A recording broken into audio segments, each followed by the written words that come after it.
Bilang isang defender ng Catholic Church, dapat alam natin kung paano natin i-explain ang aral ng simbahan sa modernong panahon natin ngayon. Ang pagtuturo natin pagdating sa katuruan ng ating simbahan ay dapat ibinabatay din to sa panahon para ito ay madaling maunawaan at maintindihan ng mga modernong kabataan. Hindi naman porket nagsuot ako ng ganito ay ibig sabihin ay binabastos ko na yung vestment ng simbahang Katolika. Ito ay inilalarawan ko lamang kung bakit nga ba tayo nagsusuot ng vestment. Kumbaga ginagamit ko ang sarili ko bilang placards o postcards kung paano ko sila i-educate. Huwag tayong masyadong balat sibuyas at lalong-lalong huwag tayong utak talangka. Ang dapat na ginagawa ng mga Katoliko ngayon kung paano natin ipapaliwanag ang katuruan ng ating simbahan, dapat ito ay ibinabatay natin ayon sa panahon. Hindi po masasakyan ng mga modernong kabataan kung tayo ay makaluma pa din. 2025 na ho, next year. Dapat nag-i-improve at nagkakaroon tayo ng growth pagdating sa pagtuturo. Dahil kung tayo ay mananatili sa sistemang makaluma, hindi yan tatanggapin o tatangkilikin ng mga kabataan.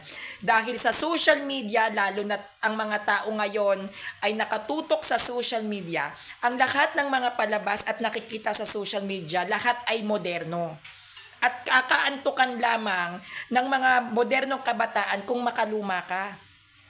Hindi porket nagsuot lang ako ng ganito ay binabastos ko na ang vestment. Kaya kung nagsuot ng ganito ay pagpapakita na ang pandong sa ulo, ito ay hindi lamang para sa kababaihan. May mga nagpapandong din na kalalakihan na ginagawa ng iba't ibang mga relihiyon, lalong-lalo na ang relihiyon ng Judaism na kung saan ito ang naging pundasyon ng Christianity. Produkto ng Judaism ang Christianity at ang Judaism, ang mga lalaki doon ay may pandong. Kahit ang relihiyong Islam ay nagpapandong. Dahil sa paniniwala na ang paglalagay ng pandong ay para hindi maging mahalay ang pagkakaroon ng mahabang buhok. Kaya ako nagbe-veil hindi dahil babae ako. I never claim na babae ako. Sinasabi ko lang na ang pagpapandong ay para hindi maging mahalay dahil sa pagkakaroon ng mahabang buhok. Dahil bilang lalaki, mahaba ang buhok ko, kaya ako nagpandong para ilarawan na ang pagpapandong sa ulo ay pagtatakip ng buhok para hindi maging mahalay sa paningin ng ibang tao. So taas kilay na naman yung mga feeling banal na Katoliko kuno kung bakit ako nagsuot ng veil. Bago tayo mag-judge kung bakit nga ba ako nagsusuot ng veil, dapat alamin muna natin ang intensyon. Ang pagsusuot ng veil, kung ito ang intensyon mo ay para gawing katatawanan, yon ang masama. Pero kung ang pagsusuot mo ng veil ay may dahilan kung bakit mo to isinusuot, ay wala naman akong nakikitang masama, lalo na't kung ito ay magbubunga ng edukasyon sa mga Katolikong hindi aral.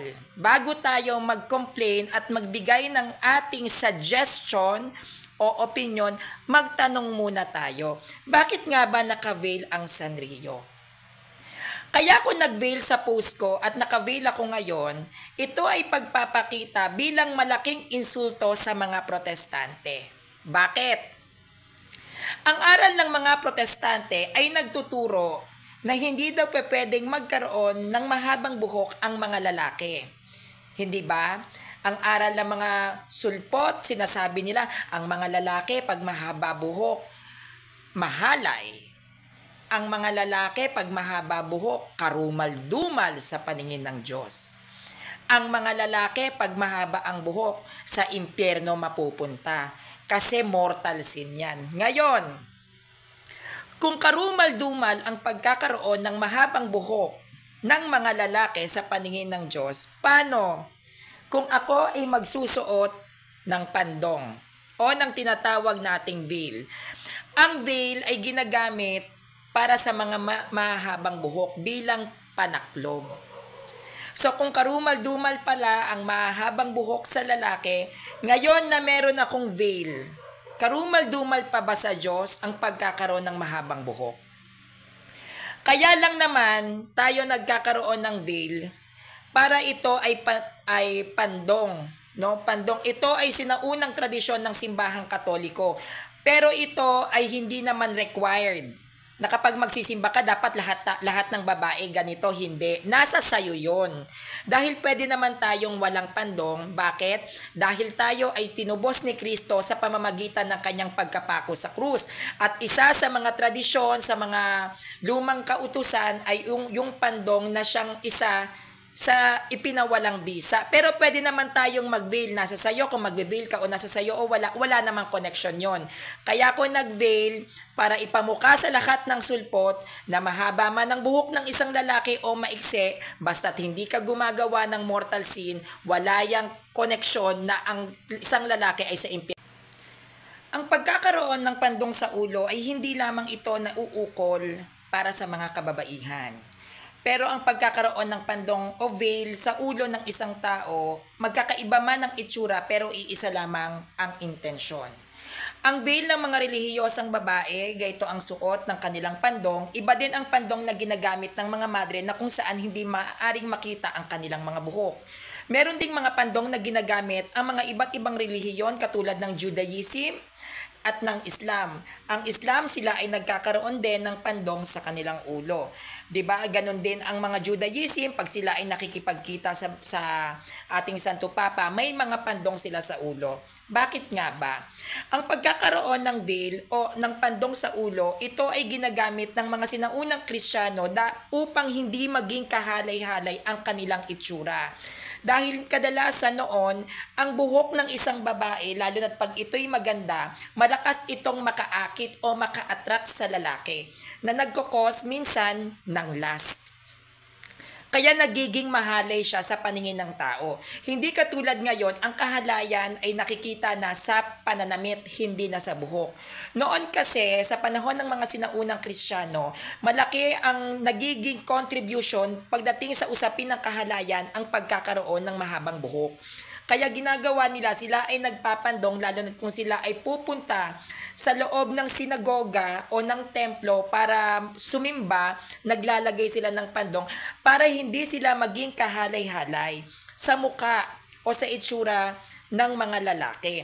Ngayon, kung kasalanan o masama ang pagkakaroon ng mahabang buhok ang mga lalaki, masasabi bang kasalanan kung lalagyan ko ng pandong ang aking buhok dahil ito ay mahaba upang hindi ito maging kahalay-halay sa paningin ng mga lalaki? Hindi. Bakit? Dahil ang pagkakaroon ng mentalidad na ikaw ay nahahalayan ay nasa sayo na yon. 'Di ba? Problema mo na yon. Kung ikaw ay nahahalayan sa mahabang buhok, 'di ba? Kung nahahalayan ka sa kanyang buhok, ipikit mo na lang yung mata mo kasi wala akong nakikita at walang sinabi ang Diyos na kapag mahaba ang buhok ng isang lalaki sa impyerno yan mapupunta. Walang sinabi ang Diyos na kapag ang buhok ng isang lalaki ay hindi nagpapagupit at mahaba ay dapat sila ay makasalanan na hindi. Ngayon, kung makasalanan o isang malaking pagkakasala ang pagkakaroon ng isang mahabang buhok ng lalaki, masasabi nyo pa ba na makasalanan ako pag nilagyan ko ng pandong ang aking ulo? Kaya ito ang ginamit ko kasi wala na akong ibang pandong, no? So sinasabi ko lang na ang veil ay para sa mahabang buhok para hindi maging kahalay-halay ang pagkakaroon mo ng mahabang buhok sa isang babae at hindi ko